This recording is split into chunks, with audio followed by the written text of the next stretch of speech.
All right, let's dive into the world of Ola Electric.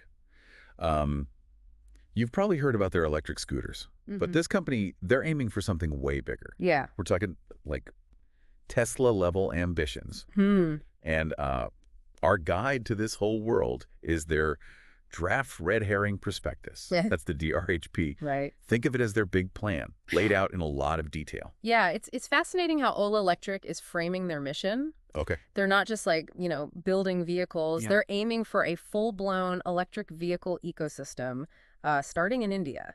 Okay, so let's unpack this whole ecosystem thing. Yeah. What makes that different from just like making a really cool electric scooter? Well, so the DRHP reveals that Ola Electric wants to control almost every single aspect of the EV experience. Okay. Manufacturing, obviously, with their massive Ola Future Factory. Right. It's planned to churn out a mind-blowing 10 million scooters a year. Wow. But it goes even beyond that. Okay. They're developing their own software platform, MoveOS, and getting into battery cell production with their Ola Gigafactory. Okay. That level of vertical integration is something we've seen before with Tesla. So it's not just about the product. Right. It's about like controlling the whole supply chain, the technology behind it. Yeah. But why go through all that trouble? Well, you gain a lot more control over quality, costs, and innovation. Right. If Ola Electric can actually pull this off, Yeah. they'll be a lot less reliant on, outside suppliers. Right. And potentially able to bring EVs to the market at a lower cost. Plus, there's a big push in India for self-reliance. So, okay. Reducing dependence on imports, especially from China. Right. And Ola's positioning themselves as a key player in that movement. That's a really interesting point. Yeah. It's not just like a business strategy. It's tied to like, It's bigger. yeah, national interest. Yeah. Now, I'm kind of curious about these electric motorcycles they're developing. Yeah. Any juicy details in the DRHP about those? Yeah. They're aiming for delivery in the first half of fiscal year 2026. Okay. But what's really intriguing is their ambition to apply that same ecosystem approach to motorcycles. So they're not just like adding a product line. Yeah. They're thinking about how to integrate motorcycles into this whole larger EV world they're building. So could this be their answer to like Tesla's Model S? Possibly. Like a higher end product Yeah. to like establish their brand and their technology? It's certainly possible, yeah. Yeah. But remember, Ola Electric is also focused on making EVs accessible to a much wider audience. Okay. The DRHP even mentions they're targeting the mass market segment in India with scooters priced at 100,000 or less. Wow. That's a bold move. Yeah. I mean, affordable EVs could be a game changer, especially in a market like India. For sure.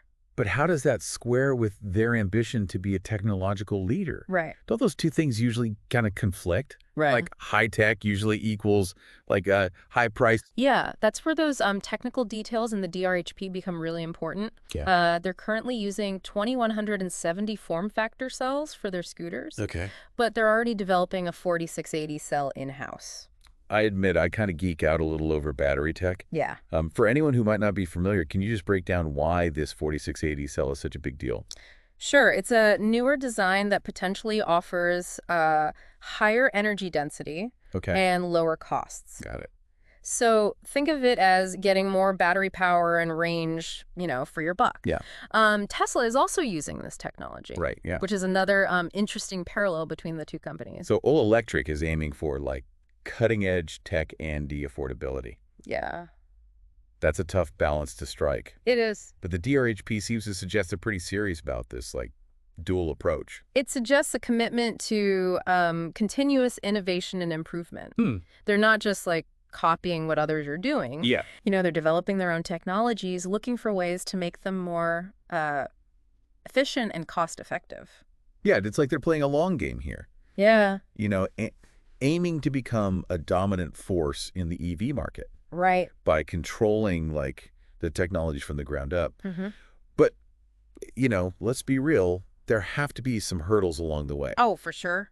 The DRHP must have mentioned some risks, right? Absolutely. The DRHP does not shy away from the challenges. Okay. One that jumped out at me was the pending litigation.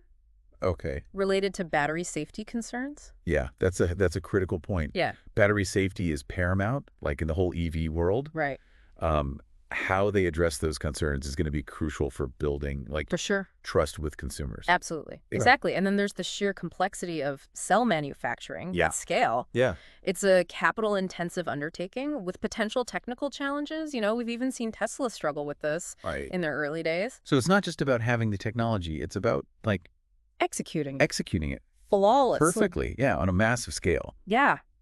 That brings us to, the financial side of things. Right. Does the DRHP give any clues about how they plan to fund all of this? Well, the DRHP shows Ola Electric is still in a growth phase with, significant investments and operating losses, which isn't uncommon for a company at this stage. Right.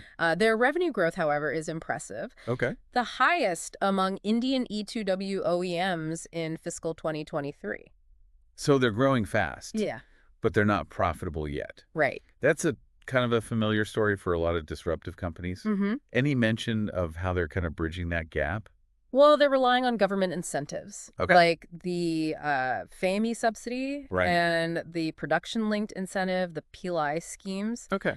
These can be really powerful tools for boosting EV adoption. Yeah. But they also create a degree of dependence. That makes sense. Yeah, those subsidies won't last forever. Right. Eventually, they're going to need to stand on their own 2 feet financially. Right. Exactly.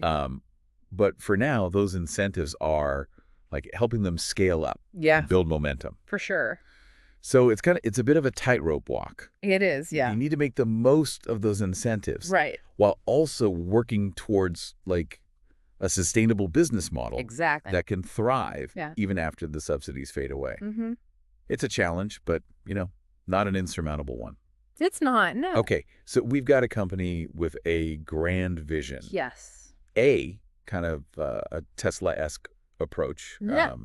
A keen focus on both cutting-edge technology and affordability. Right. But they also face some serious challenges. They do. It's a fascinating story. Yep. That's still unfolding. It really is. And the DRHP, despite, its length and complexity, it gives us a really cool glimpse into the inner workings of this ambitious company. All right, so we've laid the groundwork. Yeah.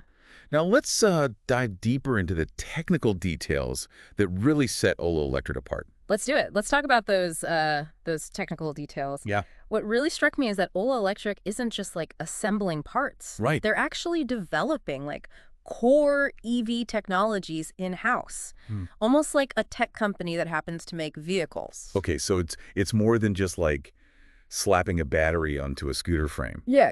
What are they focusing on that's so different? Well, the DRHP highlights their software platform, MoveOS, which runs all those, smart features on their scooters. Okay. They're even building an AI platform to personalize the user experience, hinting at potential autonomous driving features down the line. So self-driving scooters someday. Yeah, potentially. That's pretty ambitious. It is. But what about the nuts and bolts? Yeah. The actual hardware. Well, they've designed their own electric motor. Okay. And drivetrain, which is unusual for a company this young.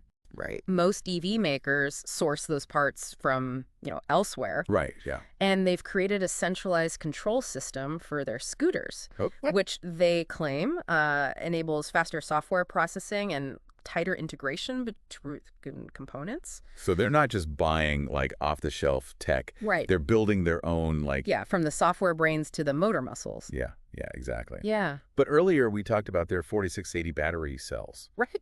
Why is manufacturing those in-house such a big deal for them? Well, it gives them control over the most crucial part of an EV, the battery. Okay. They can fine-tune the chemistry and design to hit their performance and cost goals, which is vital for that mass market appeal they're going for. And doesn't it also help with those self-reliance goals we discussed? Absolutely, by building their own cells. Yeah.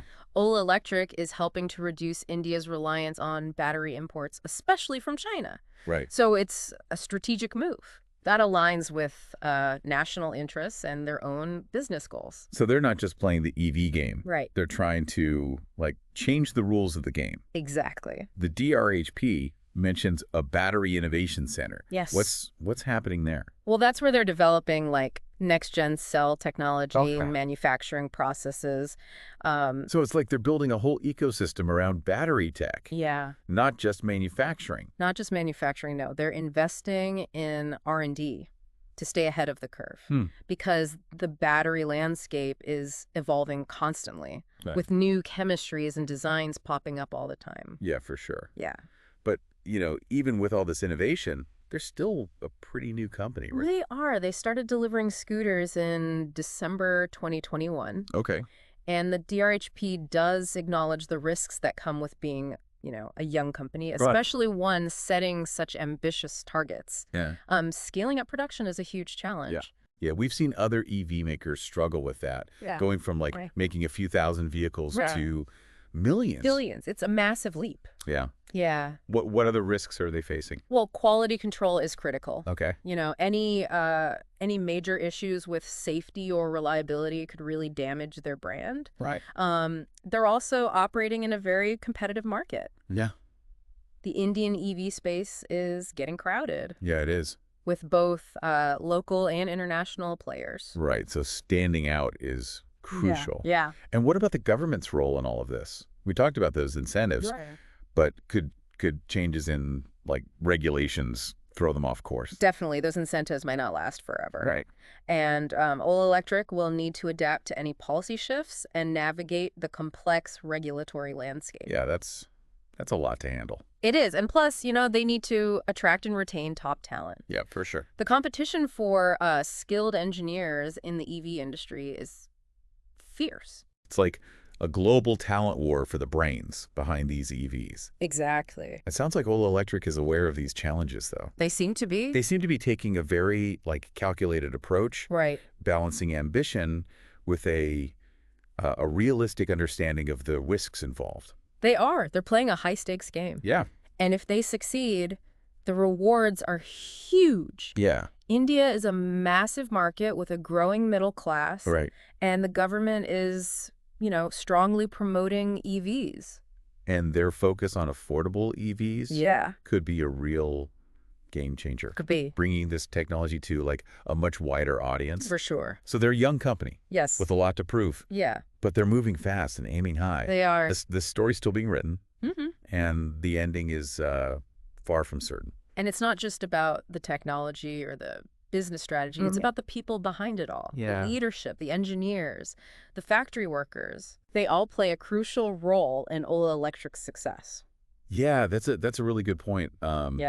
It's easy to get caught up in all the tech and the numbers. Right. But ultimately, it's people who make this stuff happen. Yeah. Does the DRHP offer any insights into Ola Electric's kind of company culture? Well, they emphasize a commitment to innovation, a fast-paced work environment, and an India-first mindset. Okay. It's interesting how they're blending that global ambition with a strong connection to their roots. Yeah, it's a smart strategy appealing to both domestic and international audiences. But a company's culture is more than just slogans. Well, of course. Yeah. It's about how teams work together, Yeah. how decisions are made, and how they react to challenges. Right. And that's something we can only really see over time. Right. But the DRHP does give us some background on the leadership team. Right? Yeah, it does. And it's a diverse group. They come from tech, automotive, finance, a range of backgrounds that could be a real asset in such a complex industry. Yeah, that diversity of experience could help them adapt quickly. Yeah. And make those tough calls we talked about. Right, exactly. But they'll also need to attract and keep top talent in that global race for skilled engineers. For sure. And the DRHP suggests they're aware of this. It does, yeah. They're investing in training programs and trying to create a work environment that appeals to ambitious individuals. Right. It's almost like they're trying to build an ecosystem for EV innovation itself. Right. Attracting, the best minds in the field. Yeah, exactly. So we've covered a lot of ground. We have. Ola Electric's big plans, their approach to technology, the financial hurdles, the risks, even the human element behind it all. The human element is so important. Yeah. Yeah. What does it all add up to for you? What's the key takeaway for our listener today? I think it's this. Ola Electric is a company to watch. Okay. They're really shaking things up with a bold vision, a focus on innovation, and a deep understanding of their home turf. They're still young. Yeah. With a lot to prove. but they're moving fast and aiming high. For sure. This story is still unfolding, and the ending is far from certain. Here's a final thought for our listener to ponder. Okay. What if Ola Electric's success isn't just about, building a great company? What if it's about something bigger? Okay. What if it's about India's rise as a global leader in, sustainable technology? That's a powerful question to leave everyone with. Yeah. It's about more than just, scooters or motorcycles. Right. It's about, the future of mobility, technology, and India's place in that future. So what stood out to you from this deep dive? What other questions do you have about Ola Electric's journey? Yeah, we encourage you to, keep exploring this fascinating company. Yeah. And see where your curiosity leads you. Exactly. And that's a wrap for today's deep dive. Thanks for listening. We'll be back soon with another fascinating exploration of a topic that's shaping our world. Sounds good. Until then, keep learning, keep questioning, and keep delving